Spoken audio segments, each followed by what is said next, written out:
কৃষ্ণায় বাসুদেবায় দৈবকী নন্দনায় চ শেষ ক্লেশনাশায় গোবিন্দায় নমো নমঃ। হে কৃষ্ণ করুণা সিন্ধু দীনবন্ধু জগৎপতে গোপেশ গোপিকাকান্ত রাধাকান্ত নমস্তুতে। নমস্কার। আজকে যে বিষয়টা বলবো সেটা হচ্ছে একাদশীর মাহাত্ম্য। একাদশী মাহাত্ম্য শাস্ত্রে ৬৪ প্রকার সাধনার মধ্যে একাদশী পালন সর্বোত্তম।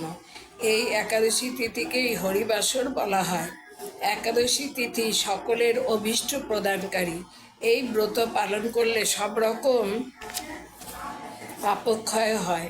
যে কোনো বিপদ বা অসুখ অবস্থাতেও একাদশী পরিত্যাগ করা উচিত নয়।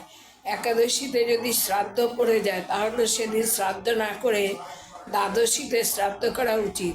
এই ব্রত পালন করলে আমরা আমাদের দুঃখ কষ্টের জন্য যে ৮৪ লক্ষ যোনি ভ্রমণ করি তার থেকে মুক্তি পাওয়া যায়।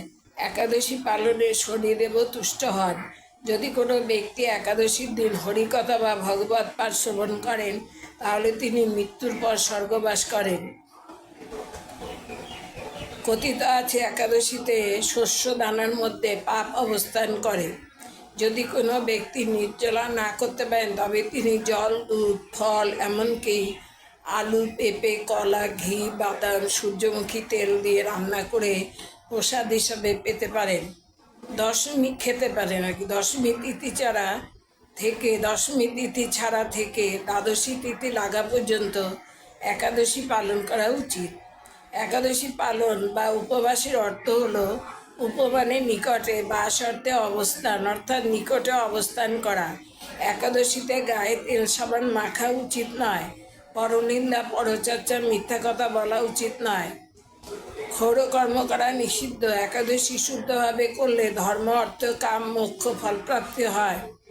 বছরে মোট ২৬টি একাদশী আছে। ১২ মাসে ২৪টি একাদশী হলো উৎপন্না, মোক্ষদা, সফলা, পুত্রদা, শততিলা, জয়া, বিজয়া, আমলকি, পাপমোচনী, কামদা, বরুথিনী, মোহিনী, অপরা, নির্জলা, যোগিনী, শয়ন অথবা পত্তিনী, কামিকা, পবিত্রা অথবা শ্রবণ, পুত্রদা, অন্নদা অথবা অজ পরিবর্তিনী অথবা পার্শ্ব, ইন্দিরা, অশাঙ্কুশা, রমা, উত্থান অথবা দেব উত্থান একাদশী। যে বছর মলমাস থাকে সে বছর ২৪টির পরিবর্তে ২৬টি একাদশী হয়। অতিরিক্ত দুটির নাম হচ্ছে পত্তিনী ও পরমা একাদশী। একাদশী তিথি ২ প্রকারের হয়। এক হচ্ছে সম্পূর্ণ একাদশী আর ২ নম্বর বিদ্যা একাদশী। সম্পূর্ণ তিথি হচ্ছে যে তিথিতে কেবল একাদশী তিথি হয়, অন্য কোনো তিথির মিশ্রণ হয় না, তাকে সম্পূর্ণ একাদশী তিথি বলা হয়। বিদ্যা একাদশী তিথি আবার ২ প্রকার, পূর্ববিদ্যা একাদশী ও পরবিদ্যা একাদশী। পূর্ববিদ্যা একাদশী হচ্ছে দশমী তিথি মিশ্রিত একাদশী তিথিকে পূর্ববিদ্যা একাদশী বলা হয়। যদি একাদশীর দিন অরুণোদয় কালে সূর্য উদয়ের থেকে ১ ঘন্টা ৩৬ মিনিট সময় যদি দশমীর নামমাত্র অংশ থেকে যায় সেই একাদশী তিথিকে পূর্ববিদ্যা একাদশী তিথি বলা হয়। পূর্ববিদ্যা দোষটিকে দোষযুক্ত হওয়ার জন্য বর্জনীয়। এই একাদশী দৈত্য বল বৃদ্ধি করে, পুণ্যের নাশ করে। বাসরং দশমী বিদং দৈত্যানাং পুষ্টিবর্ধনম নদিয়াং নাস্তি সন্দেহ সত্যং সত্যং পিতামহ।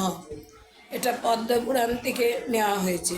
অর্থাৎ দশমী মিশ্রিত একাদশী দৈত্য বল বৃদ্ধি করে, তাই যে কোনো শুভ কার্যে বর্জনীয় বিষয়ে সন্দেহ নেই।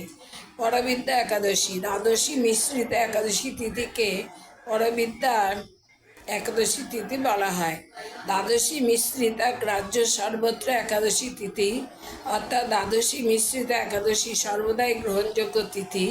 তাই ভক্তগণের সর্বদাই পরবিদ্যা একাদশী তিথি পালন করা উচিত, যাতে ভক্তি বৃদ্ধি হয়।